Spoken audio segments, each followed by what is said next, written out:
nós percebemos que Jesus quis reforçar a situação no sentido que ele veio para não destruir aquilo que já era lei no começo ou naquela época. E nós hoje em dia, quando nós olhamos para nós mesmos, nós percebemos que dentro dos nossos desesperos, dentro das nossas necessidades, muitas vezes nós como sociedade, nós como seres humanos, nós gostaríamos que a lei fosse alterada. Para quê? Para que nos reforçasse e nos desse uma condição mais tranquila. Se pudéssemos alterar ou fazer com que o tempo passasse mais rápido, com certeza nós faríamos. Por quê? Na hora do desespero, na hora da dor, tanto nossa quanto dos nossos entes queridos, nós gostaríamos que essas coisas acontecessem mais rápido. E muitas vezes é muito difícil se submeter a essas leis. Por isso que Jesus reforçou essa questão. Então, isso está lá no capítulo 1 do Evangelho segundo o Espiritismo. E nós, quando queremos mudar, temos que parar para prestarmos atenção naquilo que nós queremos fazer. Porque muitas vezes nós queremos o quê? Até mudar o mundo. Fazer com que o mundo se comporte de maneira diferente. E esquecemos que nós somos submetidos às leis divinas. Jesus, em Mateus, nos versículos 17 e 18, só rapidinho, ele diz assim, não penseis que vim destruir a lei, ou os profetas, não vim destruí-los, mas para dar-lhes cumprimento.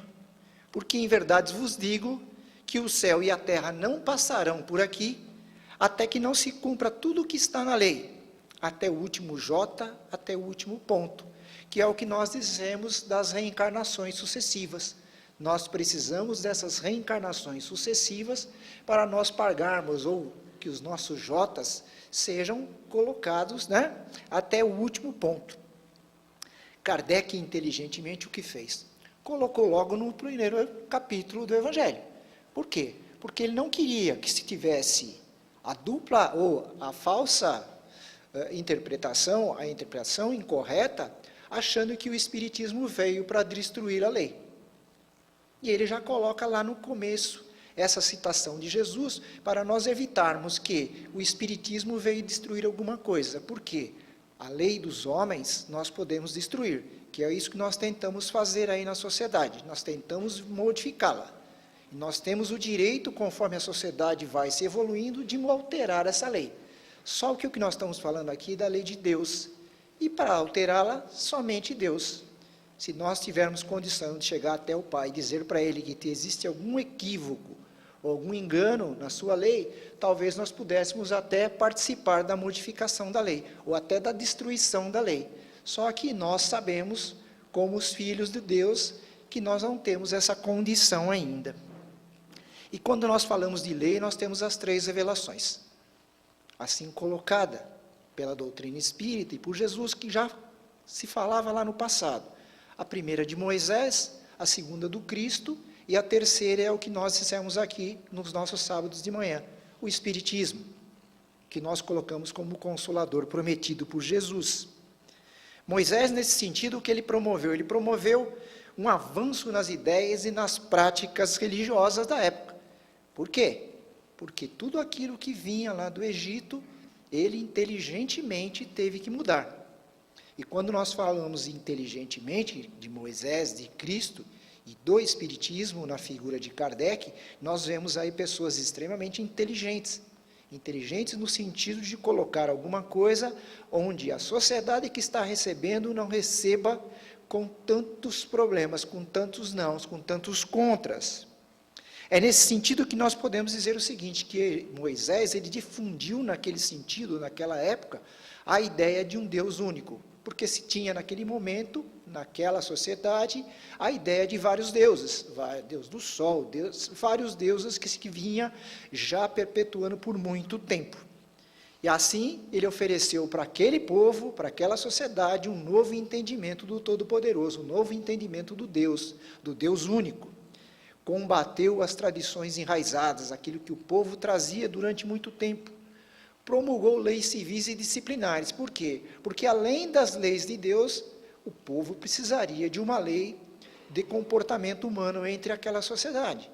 Porque o que aquele povo tinha lá dentro dele, depois de 400 anos de escravidão, era o quê? A lei do chicote, a lei, inclusive, do olho por olho, dente por dente. Se ele pudesse, naquela época, retrucar ou devolver para o Egito aquilo que ele sofreu, era isso que ele ia fazer. Mas o Moisés teve que inteligentemente colocar naquela sociedade, naquele povo, que não era bem assim, que nós éramos regidos por Deus, e nós precisaríamos nos comportar como os verdadeiros filhos de Deus.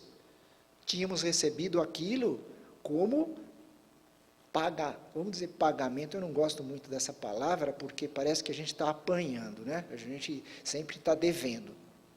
E não é bem assim.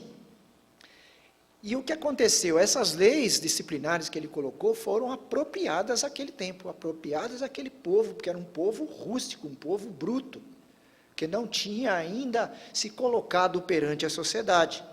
Mas o ponto alto da missão de Moisés, todos nós sabemos, não é? Lá no Monte Sinai, os 10 mandamentos. Né? O primeiro, não vou falar dele inteiro, porque ele é muito grande, mas vamos deixar ele pequenininho. Amar a Deus sobre todas as coisas. Não é? O segundo, não tomará o nome de Deus em vão. O terceiro, santificarás o dia de sábado. O quarto, honrará o vosso pai, a vossa mãe, a fim de viverdes longo tempo na terra, em que o Senhor vosso Deus vos dará no céu. Entre aspas, nos céus. Nós sabemos que não é bem o céu.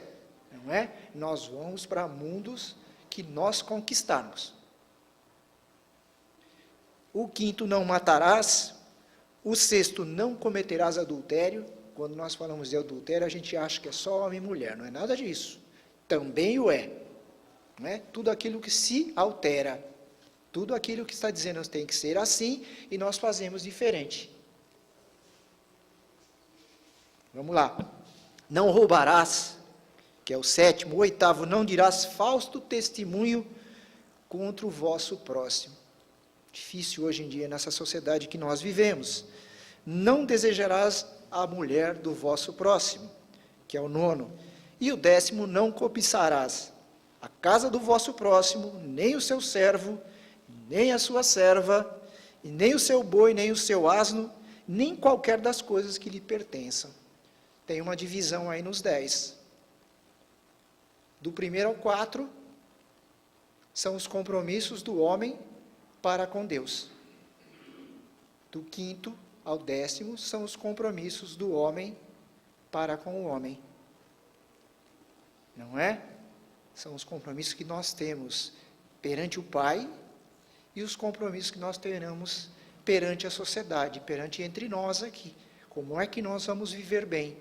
Porque se nós vivermos bem, nós seremos bons filhos de Deus. E nós viveremos bem para Deus também.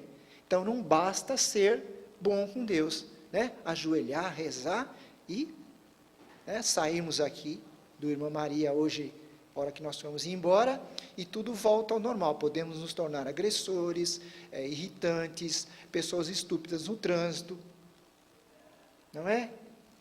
Não é assim que a gente se comporta? Eu não estou dizendo de nós aqui, porque aqui nós somos todos anjos. Não é assim que nós somos? É os outros. Não estou falando de nós, não. Mas é assim que a gente se sente de vez em quando. Nós nos sentimos inabaláveis, superpoderosos, que podemos fazer tudo, e esquecemos que somos falíveis, que nós passamos pelos mesmos problemas que a sociedade nos oferece aí, não é? E o resto, fora os 10 mandamentos, tudo foi estabelecido por Moisés, na necessidade de conter aquele povo. As leis de organização, as leis de sociedade, as leis de comportamento. Primeira lei que nós conhecemos, a lei de Moisés. Aí vem o mestre. Fala do mestre, o que acontece? Eu vou falar o que acontece comigo. Me enche os olhos de lágrimas. Se alguém falar bem explicadinho do mestre, me enche os olhos de lágrimas. Por quê? Porque é tudo que a gente tem como exemplo de conduta. Tudo aquilo que nós gostaríamos de ter perante nós. Muitas vezes nós esquecemos que a figura do Mestre, aquilo que se fala, que ele voltará, está dentro de nós. Por isso que me comove, por isso que me enche de emoção. É nesse sentido que quando ele fala que não veio destruir a lei, mas desenvolvê-la, cumpri-la, dar verdadeiro sentido, Jesus, o que ele nos dá naquele momento? Ele dá um salto nas ideias e nas práticas religiosas, porque ele muda. Como é que se faz religião? Como é que se conecta ao Pai? Não é? Ele revelou Deus, inclusive, com o Pai o quê? Com o Pai de amor, que era diferente, que era o pai traiçoeiro muitas vezes, o pai cobrador, o pai que dava o olho por olho, dente por dente. Ele veio destruir toda essa questão que se tornou necessária para conter aquele povo naquele momento. Um pai de sabedoria, de bondade, justiça e misericórdia, que é assim que nós nos sentimos perante Deus. Muitas vezes a dor é tanta que nós perguntamos, por que tanta dor? Porque está doendo demais. Mas não porque nós perdemos a fé no Pai. Mas Jesus deixou isso tão forte, é por isso que nós nos emocionamos quando nós temos à nossa disposição essa bondade do Pai. Modificou as leis disciplinares de Moisés, não é? Ensinou o cumprimento das leis de Deus, para quê? Para você conquistar o reino de Deus, dos céus também. Que é o que nós dizemos aqui no Espiritismo. O Espiritismo nós vamos falar um pouquinho para frente, mas nós também falamos dessa questão de conquistarmos esses céus, de conquistarmos esses mundos melhores, através do quê? Da nossa melhora interna, da nossa conduta moral. Mostrou as realidades espirituais, que não se falava muito naquela época. Combateu as práticas religiosas inadequadas praticadas pelos escribas e os fariseus, que hoje, muitos de nós ainda continuamos insistindo nessas questões. Ele quebrou muito acerca do dízimo da época, né? Que se cobrava o dízimo numa questão, eu não estou criticando aqui o dízimo, tá? Só estou falando o que é que está na doutrina, tá? Uma questão pessoal. Mas o dízimo naquela época era 10% de tudo que você tinha, da sua casa, dos seus bens, do seu gado, tudo que você tinha. Então, Jesus veio dizer que aquilo era até um certo exagero. Criticou muitas questões dos rituais, que nós, dentro da doutrina espírita, temos muito pouco, não é? Nós não temos rituais na doutrina espírita. Das limpezas cerimoniais, onde os escribas e os fariseus, os seus, vamos dizer assim, os seus praticantes tinham que lavar o pé, lavar as mãos, entrar num setor de uma certa maneira. Nós também o fazemos de uma maneira diferente, ok? São questões época e são questões de religião para religião. Mas nós não viemos aqui falar de religião para religião porque nós acreditamos em uma só. Não é isso? Nós estamos sim dentro do Espiritismo, mas nós nos conectamos com Deus, nós nos conectamos com a divindade. O Espiritismo é o elo de ligação. Senão a gente vai ficar aqui criticando os outros e achando que o nosso é melhor. Está aí o Papa Francisco que não me deixa criticá-lo. Não é? Resumiu as leis divinas em uma só, ou duas. Né? Catou aquelas 10 leis e resumiu numa só. Você precisa saber os 10 mandamentos? Não, só um. Amar a Deus sobre todas as coisas é o teu próximo como a ti mesmo. Oh, mas como amar ao próximo como a mim mesmo? Fácil demais. Você vai fazer alguma coisa para alguém. Você gostaria que fizesse para você? Não, então não faça para o próximo. Você gostaria que fizesse para você? Gostaria, então faça para o próximo. É simples de tudo. Então vem a inteligência de não destruir, muito pelo contrário, dar-lhe cumprimento. Então podia colocar mais 50 leis lá na lei de Moisés. É bom para o próximo? Não sei, mas é bom para mim? Não, então não é lei de Deus. Deus não quer que você faça alguma coisa que você não aceita para você. Não é? Mestre amado. Passou os ensinamentos que ele tinha que passar e assentou sua doutrina com base nos seguintes pontos, que nós temos forte para nós até hoje: ter fé em Deus e em si mesmo. Se você não acreditar em você, difícil você ter fé em Deus. Por quê? Porque você não vai acreditar que consegue. Você faz parte do sistema. Da mesma maneira, quando nós entramos na câmara de passe, nós fazemos parte do passe.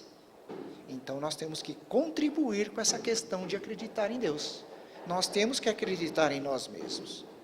Não de ser o mais bonito, a mais bonita, não é? O mais elegante, não é isso. É aqui dentro, onde todos nós somos iguais. Onde todos nós podemos fazer coisas que aquilo que o Mestre nos disse. Vós sois deuses. É isso. É aí que nós temos que acreditar em nós.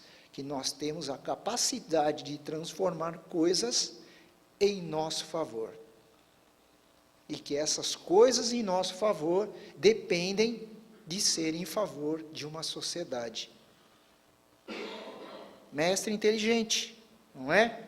Praticar a oração, servir ao próximo, exercitar a prática do amor, da humildade e da caridade e fazer o quê? O bem sem ostentação. Eu vou lá para a irmã Maria de manhã, vou fazer minha parte lá, porque, como é que o espírita fala? Eu vou ganhar uns bônus horas. Não é assim que a gente fala? A gente brinca nesse sentido, porque, na realidade, não tem nada a ver. A gente faz por quê? Eu costumo dizer que dentro da doutrina espírita, a gente faz porque faz. Não porque nós estamos olhando porque tem que fazer. Eu vou porque eu tenho que ir. Não é verdade. Nós vamos porque nós vamos. Inclusive tem uma coisa que se fala trabalho. Isso aqui não é trabalho. Trabalho a gente fica chateado com o trabalho, não é? Isso aqui é tarefa, coisa gostosa de ser feita. Que nós temos prazer de fazer. E essas coisas foram sendo ensinadas, dizendo para nós que nós temos que transformar. É nesse sentido que nós dizemos, quando formos fazer o bem para alguém, fazer sem ostentação, sem necessidade de ganhar prêmios, sem necessidade que as pessoas fiquem sabendo. Eu fiz um bem para aquela pessoa, tomara que o outro tenha visto, para falar para a sociedade que eu sou bonzinho. Mas eu sou bonzinho? Não é bonzinho que eu digo no sentido da palavra, não. Nós temos grandes momentos de bondade, sim. Estamos bem perto, talvez muitos de nós, bem perto de sermos bons exemplos. Mas bom 100%, difícil, não é? Difícil porque aquilo que nós dissemos, quando a gente sai para a sociedade aí, o mundo é diferente. O mundo é diferente, não tem essa vibração, não tem essa energia, não tem essa concentração, não é? E não tem essa necessidade de ser bom. E nos ensinou, inclusive, buscar a reconciliação com os nossos adversários, que muitos de nós não conseguem fazer. Perdoar, não é? Perdoar mesmo. Acumular os tesouros dos céus. Tratar o semelhante como gostaria de ser tratado. Ensinou isso para a gente de uma forma fantástica. Fazer ao próximo aquilo que quer que ele faça, que é o que nós falamos. Se não é bom para você, não é bom para o outro, né? Assim nós vamos entendendo o que? Os nossos deveres para com Deus e para com o próximo, que estão reforçados lá nos 10 mandamentos. Nos 4 primeiros com Deus e nos outros 6 com o próximo. E reforça, inclusive, o cumprimento da lei de Deus. Para quem gosta, Livro dos Espíritos, 3ª parte. Está tudo lá que nós temos que fazer. Diferente da lei dos homens, que diz para nós assim, não faça isso, não faça aquilo, que também está lá na lei de Moisés. Mas na lei dos homens está claro isso. Tudo que está escrito em qualquer código na lei dos homens é aquilo que você não pode fazer. E na lei de Deus, que está lá na 3ª parte, é tudo aquilo que nós temos que fazer. Para quê? Para subirmos um degrau. Que coisa maravilhosa. É fácil? Lógico que não. Se fosse fácil, não estava escrito lá, né? A gente já estava praticando faz tempo. Não é? Falaram outro dia, por que o Espiritismo não veio antes? Né? Já que nós temos o jeito de fazer, por que não veio antes? Lá naquelas outras encarnações passadas a gente já estava praticando. Porque a gente não estava preparado ainda. Não é assim que Kardec nos disse? E aí Jesus, só que ele fez o seguinte, ele disse para nós o seguinte, só que eu não ensinei tudo. Primeiro porque não podia, porque aquele povo ia se revoltar contra ele. Por isso que esse tema é um tema, vamos dizer assim, um tema cobrativo daquilo que nós temos que fazer, isso incomoda. E Jesus, inteligentemente, como ele tinha que perpetuar a sua lei, né, o que ele fez? Ele escolheu mais 12 para fazer isso para ele, isso se propagou e nós temos até hoje. Mas ele deixou o recado, né? Não te ensinei ou não deixei tudo. E prometeu o quê? O outro Consolador. E disse assim, eu rogarei ao Pai e ele vos dará outro Consolador, para que fique convosco para sempre. Para sempre. Para sempre. O Espírito de verdade, que habita e estará em vós, que é o Cristo interno que nós temos dentro de nós, que ele não podia explicar para aquele povo naquela época. O que é que nós temos que fazer? Se nós somos deuses, fazer aflorar o Cristo interno que nós temos dentro de nós, para que nós nos façamos Cristos. Difícil entender isso. Quando me falaram isso a primeira vez, eu falei, não é. Não é comigo. Não é? E eu sinto-me distante disso. Mas nós temos dentro de nós essa nossa capacidade de sermos melhor dia após dia. Momento após momento, minuto após minuto. É isso que Jesus nos deu de presente. Só que ele não podia falar naquela época, de uma maneira clara. Né?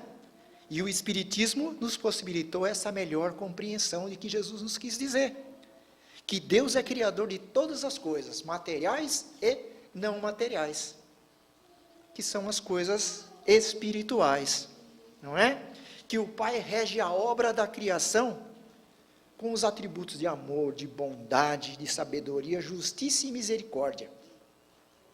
Misericórdia no sentido de nos darmos a oportunidade para quê? Porque por mais que nós caiamos, nós possamos levantar. Ah, eu errei. Errou, levanta e deserra, vamos dizer assim. Acaba com esses erros. De vez em quando a gente tem que inventar umas palavras para acordar as pessoas, né? Ultimamente eu tenho sido um mestre nisso, eu inventei um monte de palavras diferentes aí, que as leis divinas mostram o caminho a ser percorrido, por isso que eu falei lá na terceira parte do Livro dos Espíritos. É longo, mas é bom dar uma olhadinha, não é? Na lei de sociedade, principalmente, quando nós falamos de vivermos entre nós aqui, né? Que nós podemos evoluir através das reencarnações, ou das encarnações. Eu falo sempre da questão de Segismundo, lá no Missionário da Luz, capítulo 13. Para mim, eu sempre falo disso. É um divisor de água. Por quê? Porque ele sabia que tinha que cumprir aquela encarnação, mesmo que breve, mesmo que duvidosa, para se tornar um ser espiritual melhor. E nós, muitas vezes, esquecemos disso, principalmente nos nossos desesperos, né? Que a conduta moral permite viver melhor e conquistar a proximidade do Pai. Por isso que moralmente nós insistimos muito. Cuidado com a conduta moral. Não é? Embora muitas vezes nós temos as nossas necessidades no mundo material, nós temos que tomar cuidado para evitar que a moral se deixe no lugar da questão material. Que nós podemos e temos as manifestações e comunicações com os espíritos. Não é? Que a influência, aqui é o cuidado que nós temos que tomar.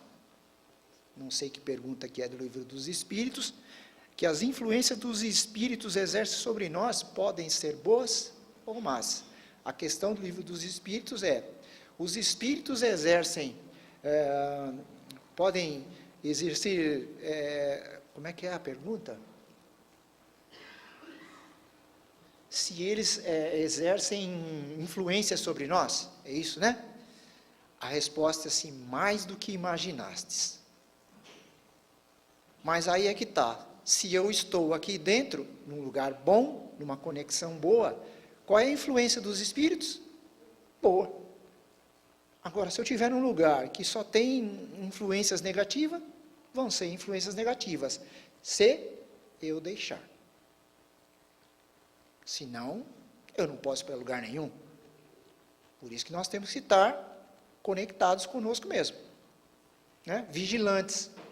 É isso que a doutrina dos Espíritos vem colocar para nós. Você pode ir sim para lugares estranhos, ruins, mas se você estiver em conexão com o teu eu interior e com a divindade, essas coisas não vão ter influência sobre você. Por isso que nós aprendemos a doutrina dos Espíritos, para podermos o quê? Criarmos um campo magnético de não deixar essas coisas nos influenciar. Senão nós vamos ser submissos dessa questão do livro dos Espíritos. Que a felicidade ou infelicidade dos espíritos, que os espíritos desfrutam na vida espiritual, nós temos que entender isso, isso é uma consequência, que também está no livro dos Espíritos, das penas e gozos futuros e penas e gozos terrestres. Para quem gosta, né? Nesse sentido é que nós dissemos que o Espiritismo, sim, é a terceira revelação da lei de Deus. Como nós falamos no começo, que Kardec inteligentemente colocou lá no começo, o Espiritismo também não veio destruir a lei. Veio o quê? Dar explicação lógica e complementar os ensinamentos do Mestre Jesus. Porque ele assim determinou, de forma clara, quanto aos pilares do Espiritismo, quanto à filosofia, quanto à ciência e quanto à religião, principalmente no sentido moral. E ainda preparando o quê? Que é o que nós estamos aí quase chegando aí, a regeneração da moral da humanidade, que é o que nós estamos partindo para um mundo de regeneração aí. Neste planeta só habitarão aqueles que passaram para esse mundo de regeneração. Já falaram disso para vocês? Eu sou o primeiro? Não, né? Tomara que não, senão eu sou do carrasco com todo mundo. Às vezes é assim, às vezes eu só peço a Deus que me dê consciência que o dia que eu estiver lá do outro lado, pelo menos onde eu estar. Porque se eu tiver consciência, vai doer menos. Não é? Se me der consciência, já é um grande presente. Embora nós vamos ter que sofrer ou ter que acertar as nossas dívidas. Preparando a humanidade para guiar o quê? Esta questão de buscarmos o quê? Os nossos presentes, os nossos méritos, as nossas bem-aventuranças no mundo espiritual. Porque aqui nós estamos de passagem. Ah, mas a vida vai acabar. Não, a vida continua porque a vida não acaba. A vida tem encarnado e desencarnado. Isso é a vida. Não é isso que nós vivemos aqui, né? Que nós temos aqui. Por quê? Porque nós temos a vida como ser espiritual. Momento encarnado, momento desencarnado. Então não fica muito nervoso, não, porque todo mundo vai partir. Um dia uma moça fazendo uma palestra lá numa casa que eu pertencia, falou assim, alguém tem medo de morrer aqui? Eu falei, eu não. Você não tem medo não? Eu falei, não tenho, mas também não tenho pressa. Não é? Por quê? Por quê? Não é só porque eu não quero, é porque tem muita coisa para ser acertada. E eu preciso de tempo para fazer isso. É assim que nós devemos entender. O tempo que nós queremos ficar aqui é o tempo necessário para nós entendermos que nós temos que fazer parte e fazer as leis serem cumpridas. No sentido de buscarmos o Pai. No sentido de sermos pessoas melhores. No sentido de quando nós formos agredidos, nós entendermos que aquela pessoa ainda não tem capacidade de entender o que está sendo feito. Não é? Aí vem a questão da aliança da ciência e da religião, que está nessa parte também, lá no primeiro capítulo. Porque o Espiritismo, com base nessas leis morais, nas relações da vida, tanto material e espiritual, combate o quê? Fortemente o materialismo. Para quê? Para permitir essas relações principalmente da aliança com a religião, né? E permitir o nosso progresso social e a nossa elevação moral. Resumindo, nesse capítulo, um espírito israelita. Lá tem vários resumos. Eu peguei esse do espírito israelita, que não fala quem é, mas fala a cidade que é Mulhouse, 1861. Ele diz o seguinte, que Deus enviou Moisés para trazer os seus mandamentos e revelar o germe da moral cristã. Lá atrás, já estava preparando o germe da moral cristã, sem o Cristo estar aqui. Deus enviou mais tarde o Cristo para iniciar a moral que há de renovar o mundo, reaproximar os homens, tornando-os irmãos, fazer jorrar do coração humano a caridade e o amor ao próximo, estabelecer uma sociedade comum e transformar a terra em uma morada de espíritos superiores aos que habitam aqui hoje. Naquela época, Deus enviou o Espiritismo para avançar o progresso moral da humanidade e possibilitar o entendimento da vida futura e abrir as portas da felicidade eterna para a alma humana. Resumindo de vez, Moisés abriu o caminho, Jesus continuou a obra, o Espiritismo a terminará. Porque o dia que me falaram assim, eu não vim destruir a lei, Jesus, Moisés e o Espiritismo, eu pensei comigo, lá atrás, vão inventar outra? Ainda bem que eles colocam para nós, o Espiritismo a terminará. Para acabar, eu vou contar uma história bem rapidinha para vocês, a questão de sociedade que nós às vezes buscamos e não paramos para pensar. Diz que o jornalista recebeu a incumbência do seu chefe de escrever, de um dia para o outro, um texto, uma reportagem, de como resolver os problemas do mundo. Só que ele tinha que resolver aquela questão, fazer aquela reportagem naquele dia. Só que já eram 5 horas da tarde e ele tinha que fazer aquilo na casa dele. Foi para casa com essa incumbência e falou, e agora, como é que eu vou me virar? Porque quando eu chego em casa, eu cuido dos meus filhos, eu brinco com os meus filhos, todos os dias. Chegou em casa, o que aconteceu? Você já conhece essa história? Todo mundo conhece? Ou eu paro por aqui? Não? Porque tem gente já chacoalhando na cabeça, então vamos continuar a história. Né? Tem gente que conhece e vai ouvir de novo, paciência. Não é? Chegou em casa, os filhos já agarraram nas pernas, né? Papai, papai, papai, vamos brincar. Ele falou, e agora? Como é que eu vou resolver esse assunto? Primeiro, eu não sei nem o que eu vou escrever. Né? Com os meus filhos aqui, eu não posso menosprezá-los. Teve a feliz ideia de fazer o seguinte, arrumou um quebra-cabeça desses que a mulherada gosta, de 500 peças, que nós homens abominamos, não é? Nós não conseguimos nem, a gente joga uma pecinha lá e sai correndo, não é assim que a gente faz? Sai correndo, deixa para a mulherada se virar. E deu aquele quebra-cabeça de 500 peças para as crianças montarem. E se colocou a escrever. E escrevia e não concluía nada. Tentava e não formava ideia nenhuma. Como é que eu resolvo os problemas do mundo? E não conseguia, não conseguia, não conseguia, não conseguia. De repente, passou uma meia hora, as crianças vêm, papai, papai, já montamos. Como montaram? Montamos, papai. Sabe o que é, papai? A caixa, desse lado aqui, tem um mapa do mundo. E desse lado aqui, tem a figura de um homem que é grandão, está vendo como é grandão? E pelo homem aqui, está no outro lado do quebra-cabeça, é muito mais fácil de montar pelo homem do que pelo mundo. E aí ele entendeu o que era que tinha que escrever. E nós, às vezes, dentro de lei, dentro de qualquer coisa que nós temos à disposição da nossa vida, nós passamos a vida inteira querendo resolver os problemas do mundo. E esquecemos de resolver os nossos problemas do homem que existe dentro de nós. Então fica aqui a lição do jornalista.